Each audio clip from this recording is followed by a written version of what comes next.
Bonjour à tous, c'est nous sur la chaîne Wrestling Love. On se retrouve aujourd'hui pour une toute nouvelle vidéo. Alors ça va être une vidéo review de Dragon Gate, puisqu'on va parler dans cette vidéo du deuxième jour du King of Gate de la Dragon Gate, le plus gros tournoi de l'année, qui a donc commencé le 14 mai. Donc là on va parler du deuxième show, celui du 15 mai. Ils font beaucoup de shows, Dragon Gate, pour ce King of Gate. Ils font déjà 3 shows sur les 3 premiers... En 3 jours, ils font les 3 premiers shows.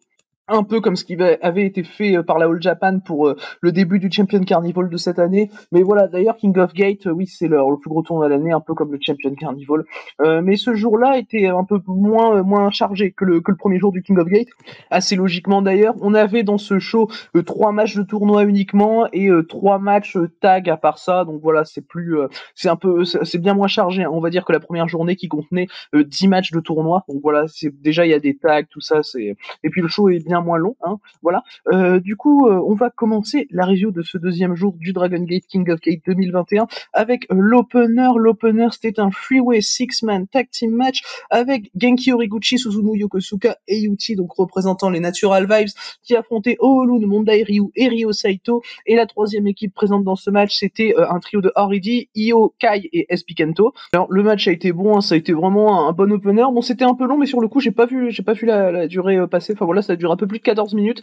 Ça me paraît un peu long pour un opener, mais même à ça, je trouve que c'était bien mené du début à la fin, donc ça m'a pas dérangé sur le coup. Voilà, victoire de Natural Vibes, qui me paraît assez logique, donc Horiguchi, Yokosuka et Yuti.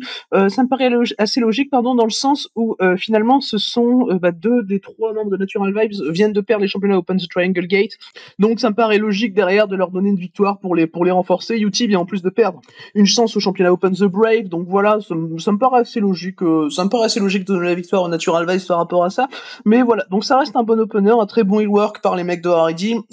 Vraiment spécialement Kai, hein, parce que Kai pour moi je le trouve au-dessus du lot, même si SB Kento est également très cool, hein, voilà, mais on le voit un peu en retrait assez logiquement par rapport à sa défaite à Dead or Alive et même sa défaite la veille. Mondai Ryu et SB Kento justement ont un très bon échange dans le match, qui est probablement mon échange préféré du match, et c'était pour moi un bon choix pour commencer le show. Voilà, le match était vraiment bien cool, moi j'ai mis 3,25, victoire Natural Vibes, donc logique, un peu comme je dis, voilà. Et non, oui, vraiment bon match, pas spécialement à rattraper parce que undercard, mais très bien pour la suite. Du coup voilà pour ce freeway six man qui ouvrait le show. On va maintenant pouvoir passer au deuxième match du show. Le deuxième match du show, c'était là aussi un match par équipe avec Gamma et Ultimo Dragon qui affrontaient Punch Tominaga et Yosuke Santa Maria. Alors on a eu le droit à selon ce qui est le moins bon match du show, hein. Évidemment le match était très comédie, hein, comme on peut s'en douter. Il y avait des échanges Punch Tominaga Dragon qui restaient assez cool et qui sont mes échanges préférés du show parce que ça m'a un peu fait rire, mais le reste c'est pas spécialement de la bonne comédie. Je commence à avoir du mal avec Yosuke Santa Maria, c'est assez compliqué, et c'était, oui, j'attendais à ce qu'on ait de la comédie, on en a eu, c'est assez logique. Voilà, donc victoire, ce qui me paraît logique également, de Gamma et d'Ultimo Dragon en un peu plus de 10 minutes. C'était peut-être un peu trop long d'ailleurs aussi pour ce que c'était vraiment très comédie. Enfin voilà, moi personnellement ça m'a pas trop fait rire, hein, voilà, on va pas se mentir. Mais voilà, l'échange entre Tominaga et Ultimo Dragon est ce qui a pour moi alimenté le plus le match. Tominaga m'a un peu fait rire, pas comme certaines autres fois où il me fait vraiment pas rire, Punch Tominaga, mais là il m'a un peu fait rire, par exemple quand il tentait ses headbutts sur Ultimo Dragon qui était allongé au sol, et t'as Ultimo Dragon qui l'esquive, et enfin, le comique de situation était assez présent et assez cool. Mais voilà, moi j'ai mis 2,75, c'est clairement un peu à rattraper selon moi. J'aime bien la comédie, hein, j'ai rien contre la comédie, hein, y a qu'à voir quand je parle de Dom Shokudino ou de Kazuki Hirata, mais là, c'était un peu, ça m'a pas fait rire personnellement. J'ai trouvé ça même un peu chiant par moment. Mais du coup, voilà pour ce deuxième match du show, donc remporté le par Gamma et Ultimo Dragon assez logiquement.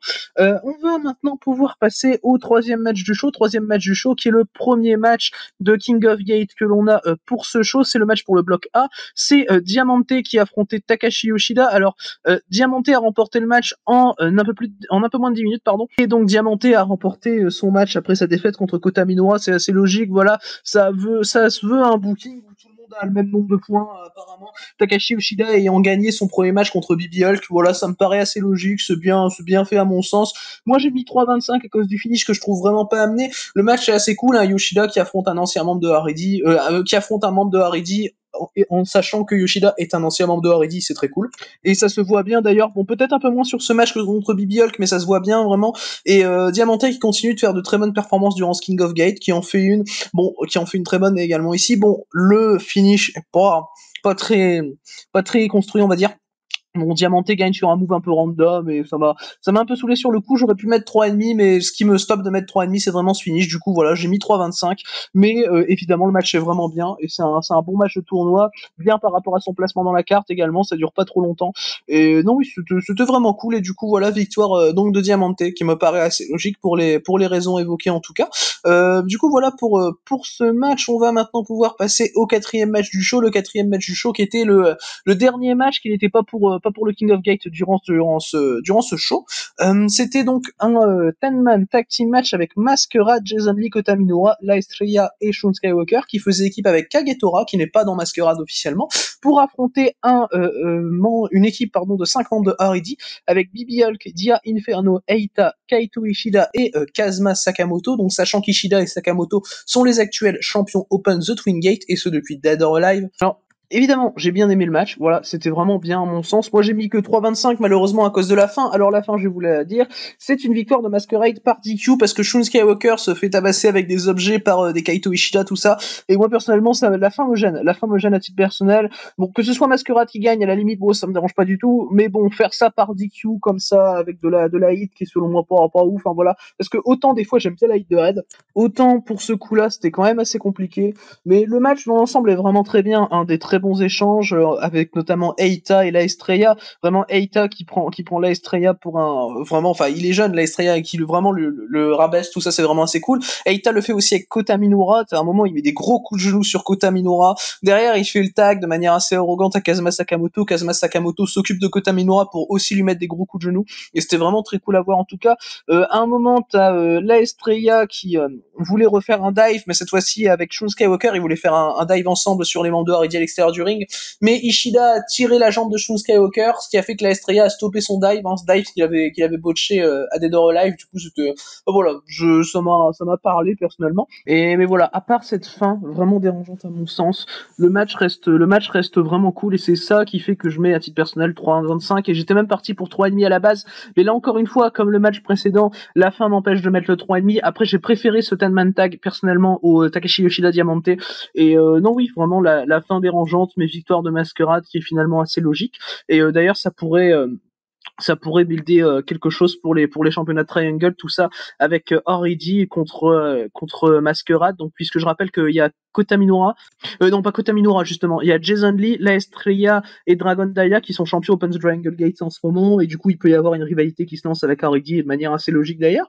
Du coup voilà pour ce match, on va maintenant pouvoir passer au pré-main event du show. Le pré-main event du show c'était Keisuke Okuda qui affrontait Yamato. Donc on avait deux membres de High End durant ce match donc qui s'affrontaient. Yamato qui a créé le clan et Keisuke Okuda qui est vraiment présenté comme le lieutenant qui est même très haut, limite à la place de leader finalement avec Yamato où c'est vraiment ça s'entrechoque un peu. Du coup je trouve ça assez cool de faire ce match. Le match finit en time limit draw de 20 minutes donc avec Keisuke Okuda d'ailleurs pendant ce time limit draw, au moment du time limit draw, Okuda est en train de porter un sleeper hold à Yamato qui est en train de s'évanouir et du coup c'est vraiment très bien parce que ça montre qu'Okuda aurait gagné contre Yamato. Du coup t'as la place de leadership de High End qui est un peu remise en question dans le match finalement, t'as des gros strikes pendant le match, vraiment tu sens que ça hésite pas, ça se tape sur la gueule et vraiment les deux ont un super acting. Le selling d'Okuda est pas parfait mais vraiment il reste cool, voilà, c'est bien mieux que dans son match contre Yuti à Dead or Alive et moi je mets 3,5 à titre personnel, vraiment c'est bien fait, ils ont fait ce qu'il fallait faire tout simplement et Yamato a vraiment un work très intelligent dans le match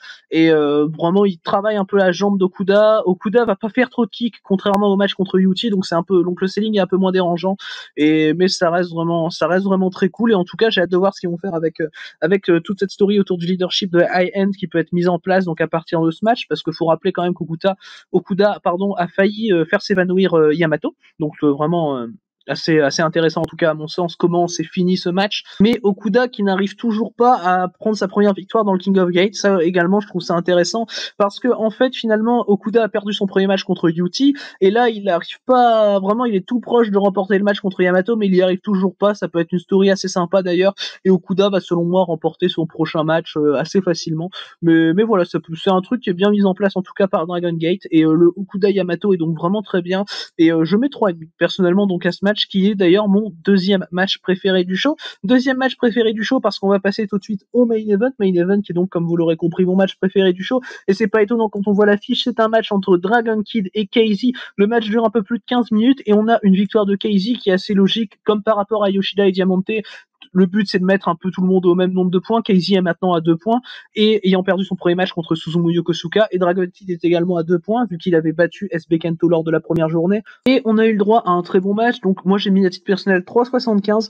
J'ai quand même préféré le match de KZ contre Yokosuka, mais celui-là n'en reste pas moins vraiment bon, très bien rythmé, et vraiment de l'action assez rapide, et vraiment les deux savent très bien le faire. On a des très bons contres durant le match, et KZ qui essaye de surprendre Dragon Kid, il avait essayé également de surprendre Yokosuka la veille, ça n'avait pas marché, mais il était plus intelligent, il partait sur des contres qui étaient plus surprenants finalement, sur des gros moves de Kid, et vraiment j'ai trouvé ça très très cool, très efficace, et finalement KZ a fini par remporter ce match en mettant en place donc une meilleure stratégie que contre Yokosuka, et moi je trouve ça très très cool.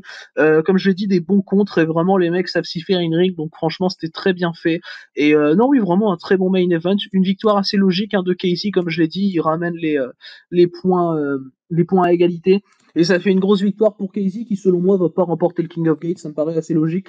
Mais voilà, vraiment une très belle victoire pour KZ, donc contre Dragon Kid. Et du coup, voilà, un très bon main event qui est le match, personnellement, que je conseille du show, avec un bon storytelling et qui est pas spécialement, c'est pas spécialement nécessaire de suivre Dragon Gate pour regarder ce match, très honnêtement. Mais du coup, voilà pour ce match qui est donc ce qui conclut ce deuxième jour du Dragon Gate King of Gate 2021. Alors, le show dans l'ensemble, j'ai trouvé vraiment très cool, très digeste. Il n'y a pas de match qui est vraiment très très haut dans le truc, comme hier avec le Dragon Kid SB Kento, même si j'avais mis également 3,75, j'étais vraiment très très proche de mettre 4, tandis que là c'est vraiment à 3,75 de justesse, par exemple le Dragon Kid KZ, mais le Dragon Kid KZ est évidemment le match que je recommande de voir lors de ce show, tout comme le Okuda Yamato qui procure un storytelling intéressant au clan de High End, qui est donc le clan de Yamato, mais également de Keisuke Okuda. Mais voilà, vraiment, le show est assez intéressant. Tu sens que c'est un show de transition dans le King of Gate, clairement, mais c'est très très bien fait. Et moi, personnellement, j'ai vraiment bien aimé le show. Du coup, voilà pour cette vidéo review donc du deuxième jour du King of Gate 2021 de Dragon Gate. On se retrouve très bientôt pour de prochaines vidéos. Merci à vous d'avoir écouté. Et on se retrouve notamment bientôt pour des vidéos sur Dragon Gate, puisque le King of Gate 2021 continue très rapidement. Et merci à vous de l'avoir écouté. Et du coup, d'ici les prochaines vidéos, je vous dis à la prochaine.